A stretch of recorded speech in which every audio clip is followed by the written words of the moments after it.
everybody, it's Sam here, and today I'm going to show you how to make these gorgeous gift bags. These are actually party bags that I'm taking to a party for Christmas, so I filled them with some lovely little treats, and I'll show you all of that during the video. Really easy to make and a great way to use up those larger papers that you might have, and they're going to work for any occasion. Just change the papers. They'll be great for birthdays, as a wedding gift, and so on. So let's get started. So these are the very cute mugs or cups that are in the gift bags. So I've got 3 gingerbread and 3 of the Christmas tree. They've got little lids on them, and these were from the Pound shop in the UK. They were £3 each, and I just thought they'd make lovely little gifts, and you'll see what I'm popping inside them in the video. I just thought I'd show you them close up there. Let me know if you got these. I think they're really sweet. So I'm going to show you how to make the box using some scrap paper, because I'd already put it together and then realised I needed to film it. So you'll want 2 pieces of 12 by 12. And if it's directional, make sure it's the right way up, and you want to score at 6 and 11. And then rotate so that 1 inch is at the bottom, and score at 5.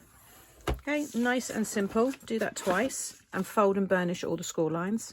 So apologies, whilst I was doing this next part, my dog decided to play with his squeaky toy, and it's just too cute, so I let him carry on. So with this one here, I've put it on really slow speed so you can see what I'm doing, but have the 1 inch tab on the right hand side, and you're going to cut up, which you can just, I'm literally off shot again, apologies.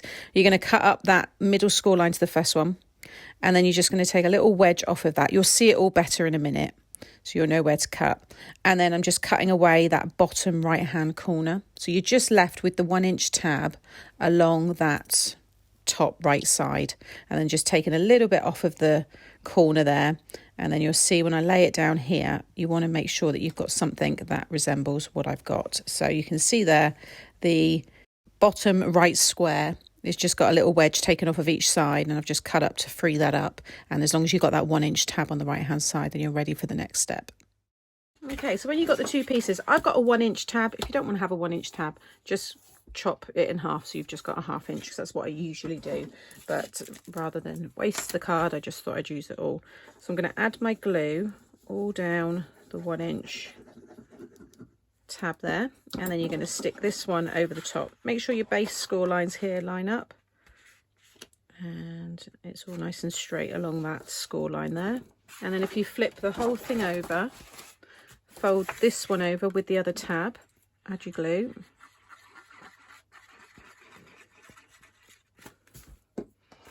and then fold this one over, and it should all line up nicely. Make sure it's all flat. Now if you want to make these ahead of time and store them, don't stick the base down, just leave it now. At this point you can still attach the top parts.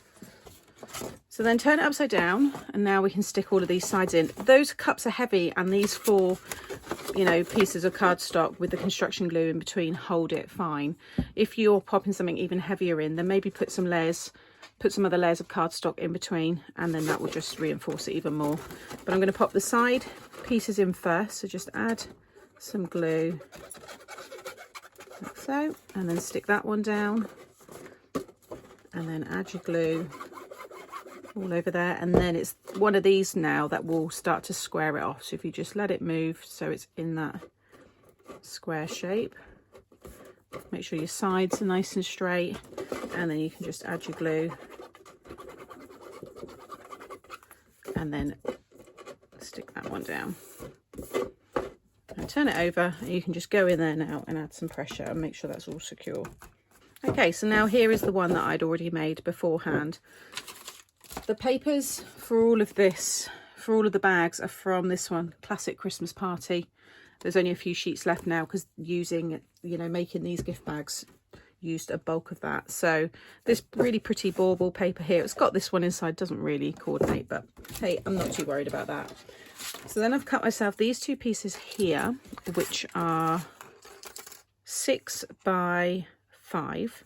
I'm going to put them back to back like this, and then I've got this oval die to make the handles. So you might want to cut a square shape, but if you've got something that's similar to 5 by 2.5, that will work. So I'm going to place this one over the top, tack it in place, and then making sure they stay lined up with each other, just pop that one down and then I'm going to run that through. Okay, and then that's cut through both, and they're going to line up perfectly with each other. And then decide what you want to be the front and the back, and you're going to stick it over the top. Now if you want, you can stick it inside like so, and then add the white band or whatever colour band you're going to do, but I just thought it's just easier to do it on the front there. So on the back I just marked 1 inch, so from the bottom there 1 inch, and then 1 inch, and do that again on the other piece, and that's where you're going to add your glue. And just add your glue along that section.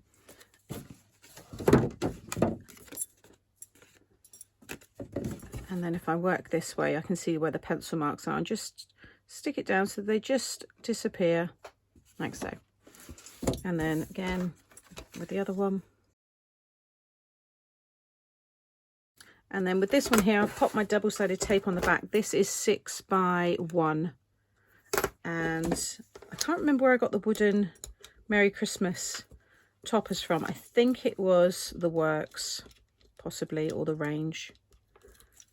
It's one of those two. It might have been Hobbycraft. And then I'm just going to line it up with the bottom of that piece and stick that one down. So I've just put my hot glue gun on because I want to attach my bow there.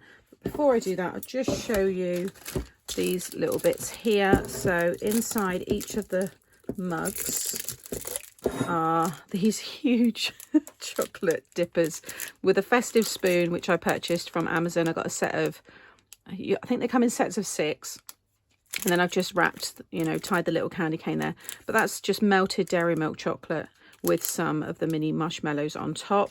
And then I've also popped in a Malteser's hot chocolate, but you can obviously have any drink that you know that person's going to love.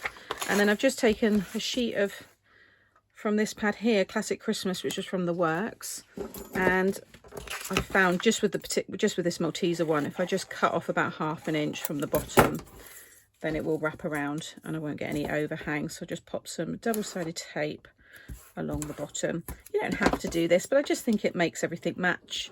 So if you've got maybe for example, the Cadbury's ones like this, they're purples, and if you've done reds and stuff for Christmas, it's going to clash. So if you add a little wrap around it, just a nice way to disguise it. And then just bring around that sticky side like so. You could add another little sentiment or something on there if you want, but that can just go in there with this. They just fit with the candy cane in the Christmas tree ones. The little gingerbread ones here have obviously got a lot more space there. And then they've got the little favour or stocking filler that I shared recently, and then that's the lid there for the cup. So I think my hot glue's warm enough now. So I'm just going to add a little bead of glue on the back there. Let it cool just slightly. And then I'm just going to place that one right in the centre. There's something about having tissue paper kind of poking out the top of gift bags. I always think it looks lovely. I mean, you could wrap them all if you want, but that's going to be enough. I'm taking these to the party, so I don't need to worry too much. And then the lid, I'm just going to pop just down in the corner there, like so. And just let that kind of cover it a little bit. And then if you want to add the Velcro, if you just push in the sides, you can add your Velcro fastening just behind these parts here. Just get them lined up like so, and then you can add your Velcro, which I've done on this one. So you can see those there, so when that comes together, I actually find it's better without the tissue paper. It takes away the bulk. How sweet does that look? Such a pretty gift bag and easy to carry. So as always, thank you for watching. If you've just found my channel, you're just joining now, check out the playlist here and check out the playlists in general, because all of the other Christmas series are there. I think this is the 6th year now, so there's so many Christmas projects, along with thousands of other projects. There's so many tutorials on this channel. If you have just found me and you're not subscribed, consider subscribing and click the notification bell, and that way you won't miss out on any future videos. Take care everybody, and have a very Merry Christmas. Bye.